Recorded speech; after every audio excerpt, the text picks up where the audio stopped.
Hello students, मैं शिखा from Shikha tutorial. आज मैं आपके लिए एक कोई टॉपिक से रिलेटेड वीडियो नहीं लाई हूँ कि मतलब मैं यहाँ पर कोई टॉपिक नहीं समझा रही हूँ।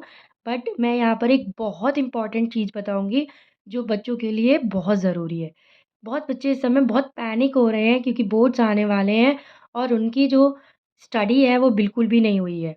तो यहाँ पर एक कंप्लीट स्ट्रैटेजी है टू अचीव 80+ मार्क्स। मैं यहाँ पर फेक आपको कुछ भी नहीं बता रही कि 90+ मार्क्स आ जाएँगे अब आपके। मैं आपको बिल्कुल जेन्युइन बात बता रही हूँ कि 80+ मार्क्स आप कैसे अचीव कर सकते हैं। मैं बच्चों यहाँ पर ना 3 तरह के बच्चे होते हैं, आपको भी पता है। 3 तरह के स्टूडेंट हैं अभी। एक बच्चा ऐसा है जिसने पूरी एंटायर एनसीईआरटी कवर कर रखी है। Entire NCERT cover. दूसरा बच्चा ऐसा है जिसकी 80% एनसीईआरटी कवर है।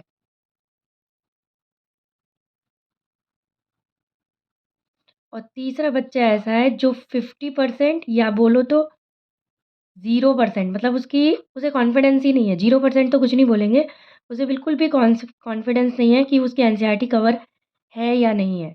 उसने कुछ चैप्टर कर रखे हैं, कुछ नहीं है। उसका कॉन्फिडेंस लेवल जो है वो इस समय सबसे ज़्यादा कमज़ोर है। यानी कि आपको यूट्यूब पे इनके लिए बहुत वीडियोज़ मिल जाएँगी कि ये इनको आगे क्या करना चाहिए, ठीक है? मैं इनके बारे में बात नहीं करूँगी इस वीडियो के अंदर, क्योंकि ये अपने आप में एक बहुत अच्छी पोजीशन पर है और ये अपना सिलेबस कैसे भी कवर कर सकते हैं।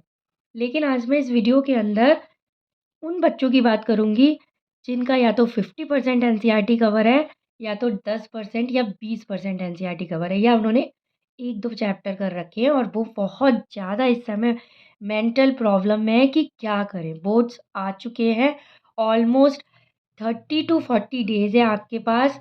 बच्चों, ये जो 50% एनसीईआरटी कवर वाले बच्चे हैं या जो 10% 20% वाले बच्चे हैं, प्लीज़ नींद से जाग जाओ, क्योंकि अब समय आ चुका है कि टाई योर बेस्ट एंड पढ़ने में लग जाओ, कमर कस लो। कैसे पढ़ोगे वो मैं आगे इस वीडियो में आपको बताऊंगी। लेकिन मैं सबसे पहले ये कहना चाहती हूँ, अभी भी पॉसिबल है, अभी भी पॉसिबल है आपके लिए कि आप 80+ मार्क्स ला सकती हो। अभी भी होप ख़त्म नहीं हुई है। तो उसी होप को बनाए रखते हुए कंटिन्यू करती हूँ मैं इस वीडियो को। सबसे पहले क्या करना है, मैं सबसे पहले एक बात बताऊँगी क्या नहीं करना है। आप कभी कोई भी सैंपल पेपर नहीं उठाएँगे, क्योंकि ज़्यादातर सब यही कहते हैं लास्ट टाइम पे सैंपल पेपर करो, पीवाईक्यू करो। सबसे पहले तो मैं ये कहूँगी अ बिग नो, आपको ये कुछ भी नहीं करना है, आपको परचेज़ भी नहीं करनी है अभी तो। क्यों नहीं करनी है? क्योंकि इसको देखकर आपका दिमाग वैसे ही थक जाएगा कि मैंने तो कुछ किया ही नहीं है, मुझे तो एक भी क्वेश्चन सॉल्व नहीं करना आ रहा। ये आपको हाईली डिमोटिवेट करेगा। तो आपको करना क्या है? आपको स्टार्टिंग करनी है, स्टार्ट फ्रॉम स्क्रैच। आपको शुरुआत करनी है बिल्कुल स्क्रैच से, बिल्कुल बेसिक से। यस, आप सही सुन रहे हैं। आप भी बिल्कुल बेसिक से अभी भी स्टार्ट कर सकते हो, अभी भी टाइम है। सबसे पहले बच्चों आपको क्या करना है? स्टार्ट करना है, आपको अपनी एनसीईआरटी को ही उठाना है। Start from NCERT. आपको अपने एनसीईआरटी से स्टार्टिंग करनी है और सबसे पहले खुद को मोटिवेट करने के लिए, खुद को खुश करने के लिए कौन-सा चैप्टर लेना है? स्टार्ट करना है आपको फ्रॉम वेरी ईज़ी चैप्टर। जो आपका एनसीईआरटी का सबसे ईज़ी चैप्टर आपको लगता है, आप उससे स्टार्ट करो। उससे स्टार्ट करने के बाद उसे आप 1 या 2 दिन में क्या करो बच्चों, उसको करो कंप्लीट। इससे आपके दिमाग को ये लगेगा, आपका जो माइंड है वो खुश होगा कि भाई कुछ तो कंप्लीट हुआ, आप कुछ तो रिलैक्स होगे। उसको कंप्लीट करने के बाद सबसे पहले बच्चे आपको अपना कंसेप्ट क्लियर करना है। Clear your concept, clear your doubt. जहाँ आप ट्यूशन पढ़ते हैं या फिर आप जो भी यूट्यूब वीडियो देखते हो, जो भी करते हो, वहाँ से आप अपने कंसेप्ट क्लियर करो। क्योंकि बच्चों मैथ्स ना आप रटने की चीज़ नहीं है, आपके लर्न करने की चीज़ नहीं है। देखो बहुत से बच्चों के साथ क्या होता है कि उनको ना फ़ॉर्मूले भी पता है, उन्हें सब पता है, लेकिन उनसे कैलकुलेशन नहीं होती है। तो आप सबसे पहले आप जहाँ पर भी पढ़ते हो, जिससे भी पढ़ते हो, आप कहो कि मुझे आप प्लीज़ सॉल्व करके दिखाओ, ये कैसे सॉल्व होगा? कैसे ईज़ी कैलकुलेशंस बना सकते हो? ईज़ी से ईज़ी कैलकुलेशन। आप देखोगे मैंने अपने यूट्यूब चैनल पर यहाँ पर एक 13 चैप्टर में बहुत ईज़ी कैलकुलेशंस करके वीडियो डाली हुई हैं, आप वो भी देख सकते हो। और नहीं तो आप जहाँ पर भी पढ़ते हो बच्चों, जो आपको कम्फ़र्ट लगे, जिससे आपको समझने में अच्छा लगता है, उससे समझो, उससे अपने डाउट्स को क्लियर करो। सेकंड थिंग्स जो मैं आपको बताऊँगी, don't go with many books. आप बहुत सारी किताबें अपने स्टडी टेबल पे ना रखें। आपको स्टार्टिंग करनी है अपनी एनसीईआरटी से। मैं अपने बच्चों को बोलती हूँ, जो मैं पढ़ाती हूँ यहाँ पर, मैं बोलती हूँ आपकी एनसीईआरटी आपकी गीता, बाइबल, कुरान है, यानी कि कह सकते हैं यही आपके लिए सब कुछ है। यानी कि आप एनसीईआरटी को अपनी स्टडी टेबल पे रखिए, आप एनसीईआरटी को सॉल्व कीजिए। आप पाइल अप मत कीजिए बहुत सारी आरएस अग्रवाल या आरडी शर्मा व्हाटएवर जो आपके स्कूल में लगवाई गई है, प्लीज़ बच्चों उसको मत लीजिए इस टाइम पर। सिर्फ़ एनसीईआरटी को उठाइए, एनसीईआरटी को करिए। स्टार्ट करिए अपने डे को। उठने से पहले आप जब रात को सोते हो ना, अपने गोल्स को तभी फ़िक्स कर लीजिए कि कल मुझे कौन-सा चैप्टर करना है। फ़िक्स योर स्मॉल गोल्स, छोटे-छोटे गोल्स बनाइए। क्योंकि जब आप बड़े-बड़े गोल्स बना लेते हो, at the end of the day अगर वो कंप्लीट नहीं होते, तो वो आपको स्ट्रेस देते हैं। तो इसके लिए बच्चों आप छोटे-छोटे गोल बनाइए कि आज मैं ये 2 एक्सरसाइज़ कंप्लीट करूँगी या करूँगा, आज मैं ये 3 एक्सरसाइज़ करूँगा। तो आप देखोगे जब आप छोटे-छोटे गोल्स बनाओगे ना बच्चों, और जब आप रात में सोओगे, जब भी आप सोओगे तो आप देखोगे अगर वो कंप्लीट हो जाते हैं, तो आपको बहुत अच्छा फ़ील होगा, बहुत गुड फ़ील करोगे और मोटिवेट फ़ील करोगे आगे की पढ़ाई के लिए।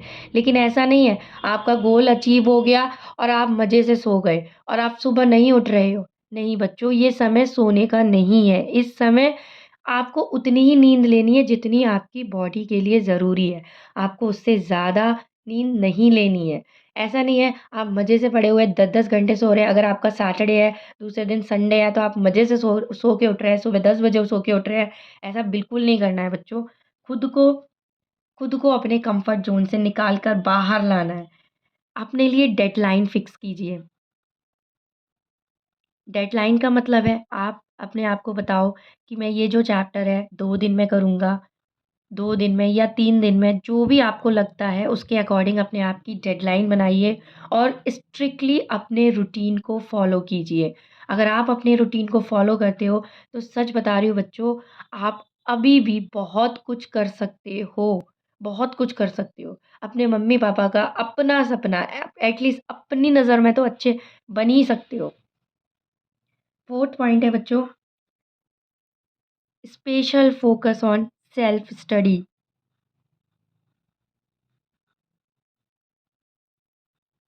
जो अभी तक आपने नहीं की है। सेल्फ स्टडी बहुत ज़रूरी होती है। अगर आप मेरी बात सच में मानोगे और सेल्फ स्टडी करोगे, self study in the sense आप स्कूल जाते हो, आप अपनी ट्यूशन जाते हो, उसके बाद एट लीस्ट आज से आपको 5 घंटे पढ़ना है। 5 आवर्स बहुत ज़रूरी हैं कि आप सेल्फ स्टडी करो। अगर आप सेल्फ स्टडी नहीं करोगे बच्चों, तो मैं सच बता रही हूँ, मैं आपको झूठ नहीं बोल रही हूँ, आप कुछ नहीं कर सकते। आप एग्ज़ाम में बिल्कुल निल होगे, आप कुछ नहीं कर सकते, आपको सेल्फ स्टडी करना। अगर आज से ही आप जब ये वीडियो देखते हो तब से ही अगर आप सेल्फ स्टडी करते हो बच्चों, तो सच बता रही हूँ, आपको अच्छे नंबर लाने से कोई नहीं रोक सकता। और सबसे इम्पोर्टेंट चीज़ बच्चों, आप do it yourself. Do it yourself का मतलब क्या है बच्चों? डू इट योरसेल्फ का मतलब है क्वेश्चन को आपको रीड नहीं करना है। डोंट रीड क्वेश्चन, यानी कि सिर्फ पढ़ के आप कह दो कि क्वेश्चन मुझे आ गया, मैं कर लूँगा। आप उस टाइम तो कर लोगे, बट जब आप एग्ज़ाम हॉल में बैठोगे, आपको कुछ लाइन्स याद आएँगी, कुछ लाइन्स नहीं याद आएगी। तो मैथ्स कभी भी फिंगर्स पर नहीं होता है। मैथ्स हमेशा कॉपियाँ फिल करवाता है, यानी कि आप बहुत सारी कॉपियाँ भर दो, डेली प्रैक्टिस करो, तभी आप कुछ कर सकते हो। आप कभी भी मैथ्स को ओरली नहीं कर सकते। और सबसे बड़ी बात, जैसे आप कोई चैप्टर करते हो, उसमें कोई फॉर एग्ज़ाम्पल जैसे ट्रिग्नोमेट्री आ रहा है, आपने ट्रिग्नोमेट्री पढ़ा, उसमें ट्रिग्नोमेट्री टेबल है, आप ट्रिग्नोमेट्री टेबल से रिलेटेड क्वेश्चन कर रहे हो और आप क्या कर रहे हो, आप ट्रिग्नोमेट्री टेबल लर्न ही नहीं कर रहे हो।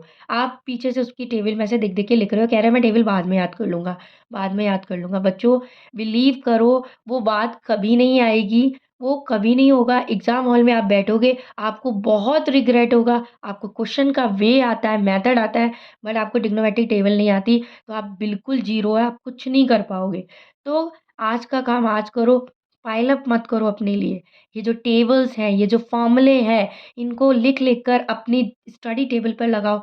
जहाँ पर भी आप बैठकर पढ़ते हो या आते-जाते आपकी नज़र जाती है, आप वहाँ पेस्ट करो ताकि आप उनको लर्न कर सको, उनको क्रैम कर सको।